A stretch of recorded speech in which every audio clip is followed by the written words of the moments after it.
Rise and shine on Australia's Vision Christian Radio. It's World Radio Day, and who better to join us in the studio than, I'd like to say, Mr. Radio, Phil Edwards. It sounds like I need to speak properly, you know? I'm on the wireless. That's it. With my hand on my ear like this. The Allies are advancing through the Western Desert. The Nazis are on the retreat. And don't the kids love it? That's it. Oh, we're excited because it seems like a day that we should be celebrating, and celebrating the fact that Vision has a vision. There's so many different parts of the ministry, but the radio part of Vision's ministry reaches across the country. It's exciting, Phil. It is pretty exciting. I just love we've got this way of connecting with people wherever they are. You know, they're out there doing whatever they're doing in their tractors, their cars, their homes, in hospital, you know, all sorts of circumstances. I mean, over the years, we've had reports from people listening in really interesting places like Antarctica. Can you believe that? Really? There was a guy from, where did he live? Brisbane, I think. And he was down there about 6 months of the year. And, you know, stationed down there at Casey Station, and he would listen to Vision over the internet. Wow. So, you know, that's another way of broadcasting today. And, of course, we have people listening to us on, you know, every part of Australia. In fact, I've even listened to Vision, and I know some other people have as well, because we've had messages where they're listening to us high in the sky on an aeroplane connected to the internet, you know, and listening there too. So, yeah, I love it. Oh, I think that's I'm just imagining our tech team having to go to Antarctica to install the antennas. No, we didn't quite do that. He was listening over the internet. But, yeah, look, our tech team do go to extreme lengths to you know, keep the network on, to get it on in the first place. There's a lot of places where we broadcast, they're really out of the way. So I don't know if you've seen, there's a map floating around on social media at the moment of the red zones in Australia where half the population lives. So it's this map of, I don't know, must be council areas or something.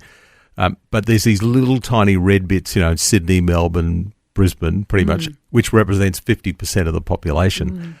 But the other 50% is in this massive landmass. Wow. As big as, you know, United States. It's, you know, bigger than Europe, you know, and we are, actually it's not bigger than Europe, but it's pretty big.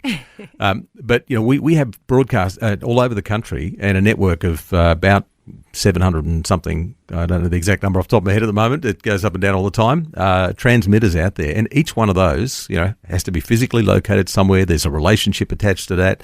There's maintenance and everything else. And you know, I could talk all day about our tech guys because they're great. I love that, because I didn't realise that this is mums and dads and people across the country putting their hand up and saying, hey, yeah, I'll have an antenna on my roof so that my local area can have Vision. Yeah, well, with our low-powered services, that's how it works. Yeah. It's often on, you know, a residential property, or it might be on a council water tower, or on a business, or, you know, a shed or something. That's the way that can work. The high-power stuff, that's a very different kettle of you fish. probably don't want that on your roof. You know, right at the other end of the scale, we have arrangements with commercial operators, you know, same broadcast infrastructure that, you know, the ABC and commercial stations and so on are using. So it's a real mix of things that's out there, but it's enabled by this amazing technology. Here we are, World Radio Day. And do you know when Henry Marconi was originally testing radio, getting ready for that famous first broadcast across the Atlantic, you know what the first words were that were spoken?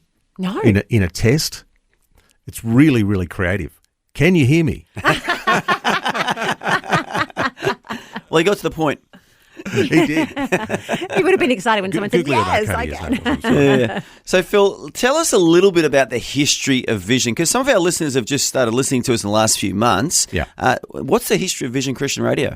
Well, it goes back a long way, and actually predates our own existence, if you like, because there were another movement, if you like, that we were sort of born out of, and then, you know, we're quite independent and autonomous today. But we can trace our history. In fact, if you go right back to who had first had this idea, this seed for broadcasting, it goes back about 100 years. Wow. And I can't remember his name, but it was a gentleman who was wanting to capture the power of shortwave broadcasting in South America. Okay. And he, you know, again, people thought this is a crazy idea, but he went after it. And it was because of that, then in the 1960s, there was a guy in New Zealand, his name was Richard Berry, who was trying to pick up that broadcast because there was no private radio in New Zealand, and he was wanting to get a Christian signal, you know, message on his radio. and he was trying to get this shortwave signal. Now, he hurt himself in the process of putting his antenna up and what have you, and it was during that time that he felt God speak to him really clearly. I want you to start Christian radio in this country.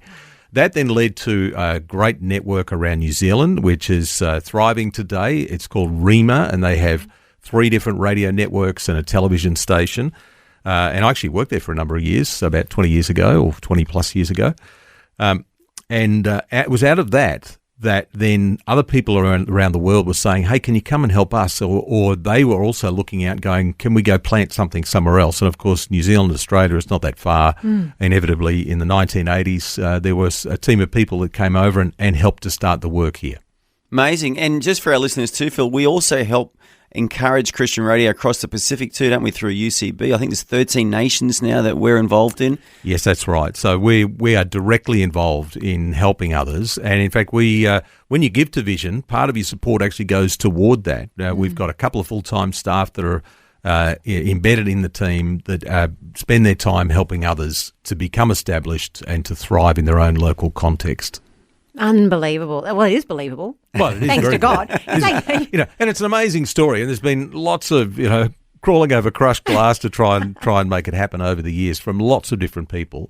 But there's this thread that runs through the whole thing of the faithfulness of God, the tenacity of people. It's some key leaders that sort of went, we're going to chase after this thing that we believe God is calling us to do, and a passion for the gospel. So if you go back to the original founding documents, and that's always interesting to look at a founding document of anything, a nation, a company, a ministry. Our original founding documents, very, very clear. This is not a commercial enterprise.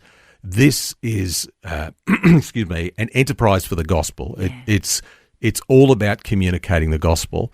And technology has changed. Opportunities have opened up that weren't there in those early days. So the way that we go about doing things, has to adapt to whatever the technology and the marketplace of the day is. But the gospel's the same. If you look at what we do today and what the heart of those people were when they started, and we were officially founded in 1988, 5th of December, and it's the same. The heart is exactly the same, and we want to see the gospel go to every corner of Australia through media, connect with people wherever they are, communicate it to them well, and help them to cultivate that in their lives so that, ultimately they become disciples, they grow spiritually, they know God, and then they pass it on to others. Oh, well, Phil Edwards, thank you so much for joining us on World Radio Day. Incredible. Always wonderful to have you in the studio. It's been an absolute pleasure. Felicia and Andrew. Well, jolly good old chap. So glad you could make it today. Well, if you've got a story about how you first heard Vision on the airwaves, we'd love to hear it today. Give us a buzz, 1-800-316-316. Phil Edwards, thank you so much. Pleasure. Thanks for taking time to listen to this audio on demand from Vision Christian Media. To find out more about us, go to vision.org.au.